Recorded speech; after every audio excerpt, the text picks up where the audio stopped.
자, 오늘 말씀은 신명기 22장 1절서부터 12절까지 말씀입니다.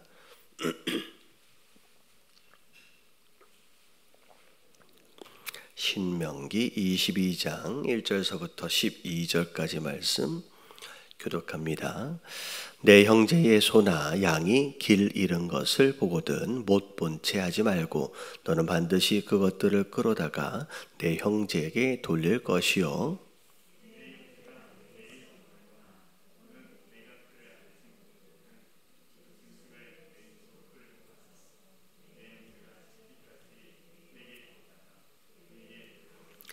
낙이라도 그리하고 의복이라도 그리하고 형제가 잃어버린 어떤 것이든지 네가 얻거든 다 그리하고 못 본 채 하지 말 것이며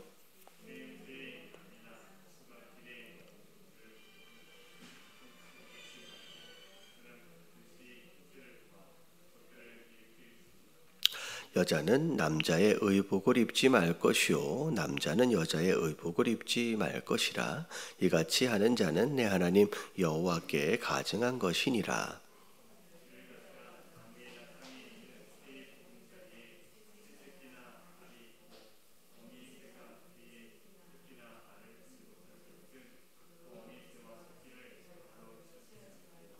어미는 반드시 놓아줄 것이요 새끼는 취하여도 되나니 그리하면 네가 복을 누리고 장수하리라.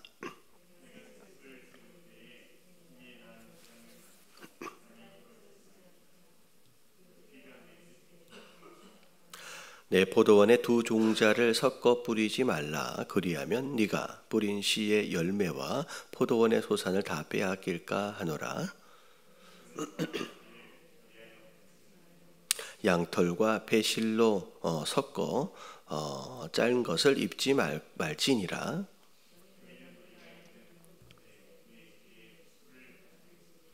아멘. 자, 오늘 22장 1절서부터 4절까지의 내용은 이제 어떻게 생각하시면 되냐면 이제 내 형제의 소나 양이 길을 잃어버렸다라고 하는 거, 그 상황을 너희가 목격했다라고 한다면 못 본 채 하지 말라는 거죠. 자, 누군가가 재산 어떤 무엇인가를 분실한 거예요. 자, 그랬을 때 그걸 못 본 채 하고 지나치지 말고 자, 그것을 반드시 끌어다가 내 형제에게 돌려줘라, 찾아줘라 라고 하는 그런 얘기입니다. 어떻게 보면 어제 아침에 말씀드린 것처럼 공동체로서 서로가 서로를 챙겨주고 돌봐주고 관심을 갖는 어찌 보면 이웃사랑에 대한 어떤 방편이다라고 생각하시면 될 것 같아요. 누군가는 잃어버려서 안타까워할 수 있는 상황에서 자, 누군가가 그걸 봤을 때 찾아줘야 되는 거, 그것은 어떻게 보면 공동체 단위 그리고 이웃사랑의 또 다른 표현이겠습니다. 자, 그런데 자, 2절을 보니까 자, 네 형제가 내게서 너무 멀다. 잃어버린 것을 찾아주러 가는 데 있어서 너무 많은 시간과 에너지가 그렇게 들어간다라고 한다면 그리고 또 네가 그를 알지 못하거든. 그러니까 이제 지나가는 그냥 길 잃어버린 소와 양이 있어요. 근데 뭐 거기엔 누군가가 이렇게 찍어놔서 표시를 해놔서 주인을 알 수도 있지만 또 모르는 상황이 될 수도 있거든요. 자, 그러면 그걸 내버려 두면 그 짐승은 이제 어떻게 뭐 이렇게 잘못하면 다치든지 아니면 들짐승에 의해서 훼손돼 버리든지 그렇게 될 수 있거든요. 그러니까 너무 멀거나 주인을 확인할 수가 없다라고 한다면 일단 내 집으로 끌고 가서 보관하고 있다가 내 형제가 그것을 찾기까지 그러고 난 뒤에 그것을 돌려줘라라고 이제 다시 말씀하시는 거예요. 그게 그게 소나 양이 되든지 아니면 3절에 보니까 그게 낙이다라고 할지라도 그러니까 집에서 기르는 가축의 종류다라고 한다면 그냥 무조건 그리고 심지어 의복 옷까지도 형제가 잃어버린 것이 되었다라고 한다면 네가 얻었다라고 했을 때 그것을 못 본 채 하지 말고 어떻게 해서든 돌려줄 수 있는 방법을 찾아줘라 라고 하는 그런 내용이 되겠죠. 그래서 누군가가 실수로 잃어버린 분실한 것들에 대하여 챙겨줘야 된다. 사실은 그걸 발견했다든지 준 사람 입장에서 볼 때는 굉장히 번거로운 일일 수 있어요. 불편한 일일 수 있죠. 찾아주는 게 자기 시간을 들여야 되고 자기 에너지를 들여야 되고. 하지만 우리가 같은 형제이고 이웃이기 때문에 그런 일들이 있을 때 도와주라는 거죠. 이 사실은 그런 내용이 이제 거꾸로 내가 만약에 무엇인가를 분실했고 어떤 이런 상황이 동일하게 발생했다라고 한다면 누군가가 도와줬다, 찾아줬다라고 했을 때 너무 고마울 수 있잖아요. 그러니까 지금의 현재 상황, 내가 좀 번거로울 수 있다라고 하는 것으로 못 본 채 하지 말고 서로가 서로를 돕는 그런 공동체의 모습이 될 수 있게끔 그렇게 해줘라라고 하나님 말씀하시는 거죠. 그리고 나서 4절의 내용을 보니까 자, 내 형제의 낙이나 소가 길에서 넘어져 있다라고 하는 사람, 그러니까 어떻게 보면 어려움에 처해 있는 상황이 된 거예요.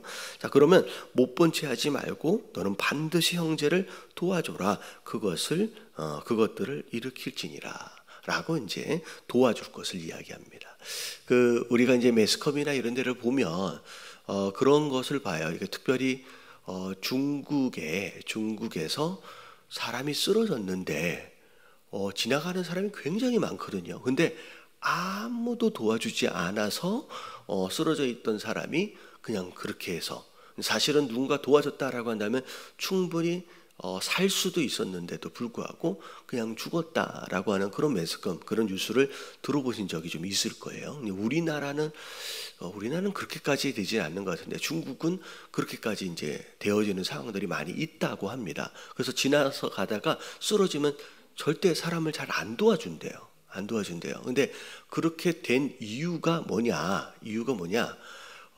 이제 중국 사람의 국민성이냐? 뭐 그렇게 이야기하기는 좀 이상하고요.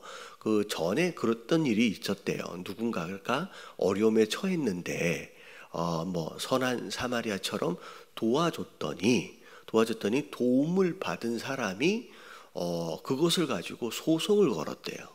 소송을 걸었는데 그것에 판사가 도움을 받은 사람 손을 들어준 거예요.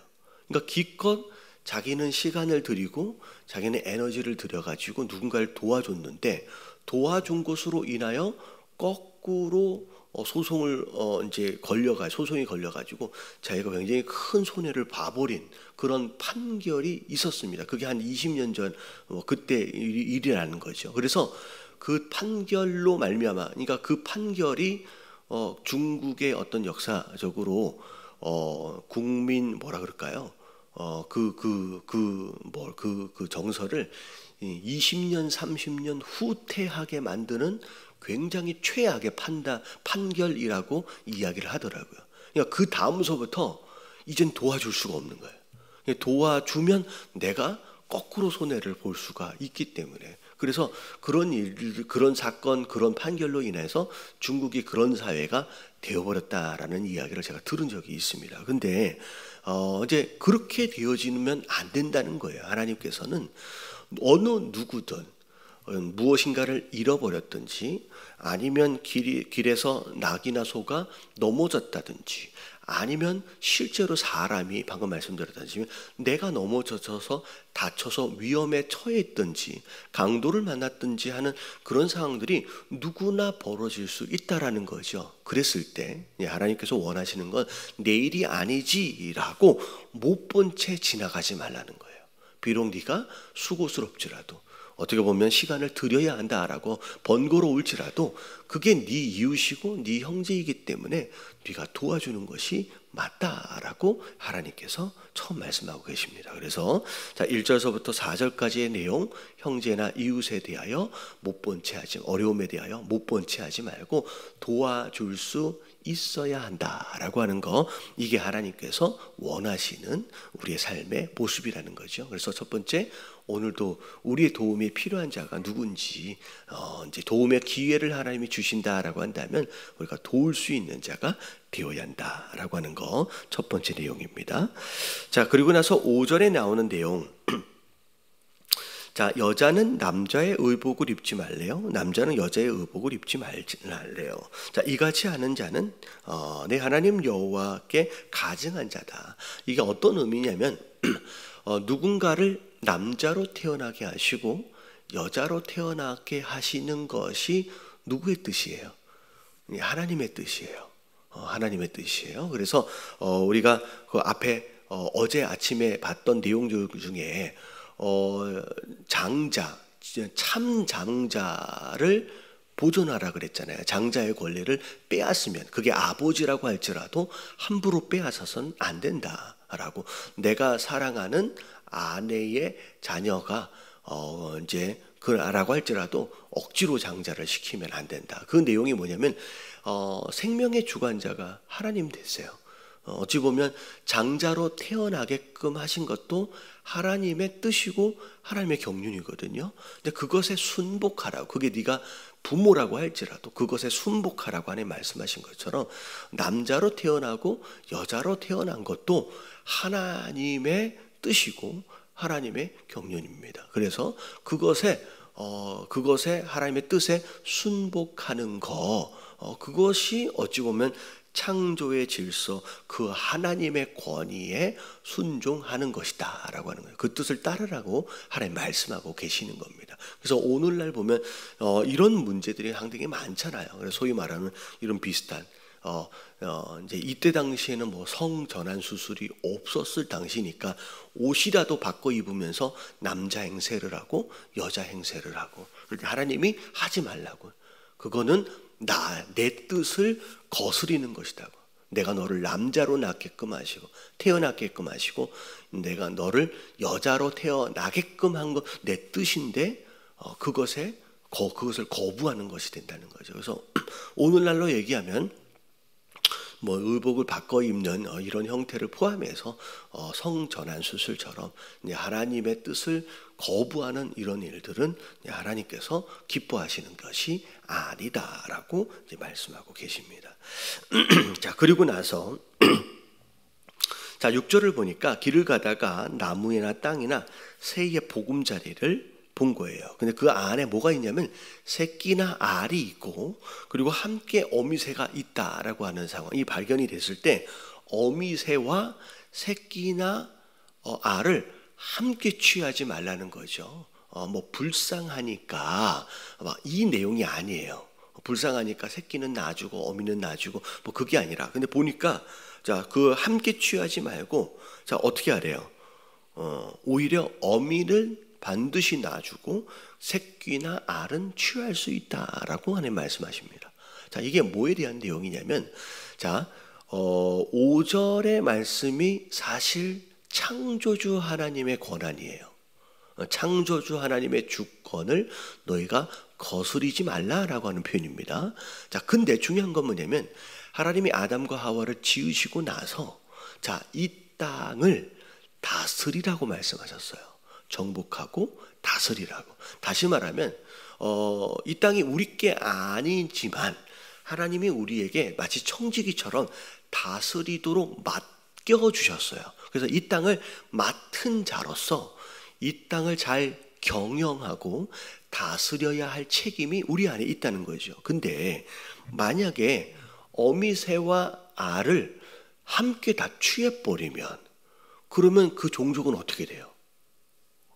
그러면 없어지겠죠. 근데 어미새라도 낳아주면 그 어미새는 다른 기회가 되어질 때 다시 알을 낳을 수 있는, 새끼를 낳을 수 있는 상황이 되어진다는 거죠. 자, 그래서 자 어떻게 보면 지나치게 무엇인가가 필요한 것으로 인하여 막 이제 잡아들여 버리는 상황이 벌어지면 어떤 동물은 우리가 알다시피 멸종이 되어져 버리는 상황이 되어지잖아요. 그럼 자연이 훼손되어지고, 그러니까 다스림이 잘 안 되는 거예요. 어떤 어떤 동물들이 없어지거나 훼손되어지거나 뭐 그렇게 되어지는. 그러니까 그렇게 되지 않도록 관리해란 얘기예요. 잘 경영하란 얘기예요. 다 잡아서 지금 당장 필요하다가 다 먹어버리지 말라는 거죠. 그래서 심지어 땅도 6년이 지나고 나서 7년째에는 땅도 어떻게 하라고 말하면 안식년을 둬서 그냥 내버려 두래요.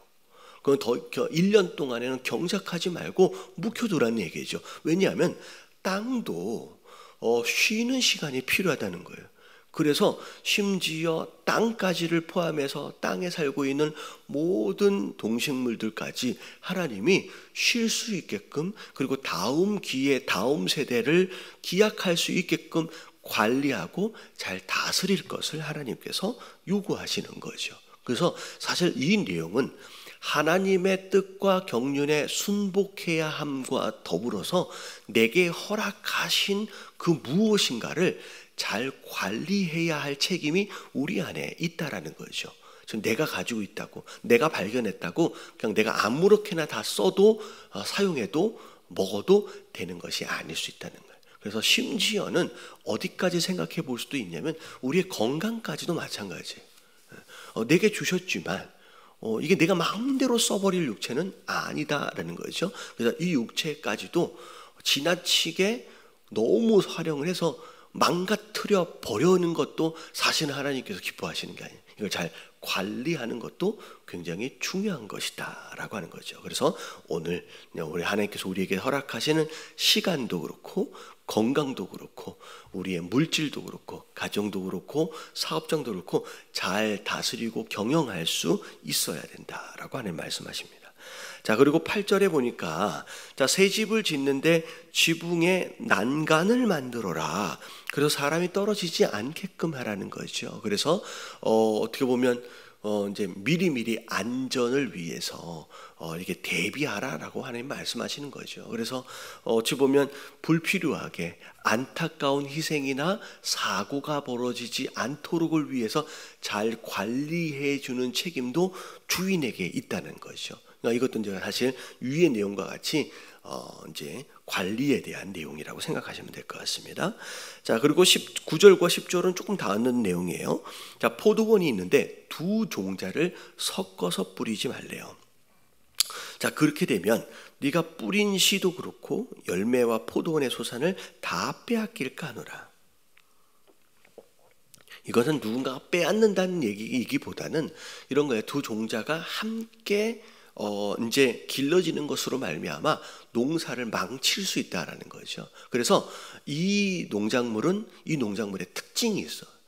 농장들마다 나름대로 특징이 있기 때문에 이렇게 분리해서 그렇게 길러가야 한다라고 이제 하나님 말씀하고 계시는데, 사실은 그런 의미가 첫 번째 있고요. 그리고 하나님은 이스라엘 백성들로 하여금 이 거룩함의 특징이라고 할 수 있을 것 같아요.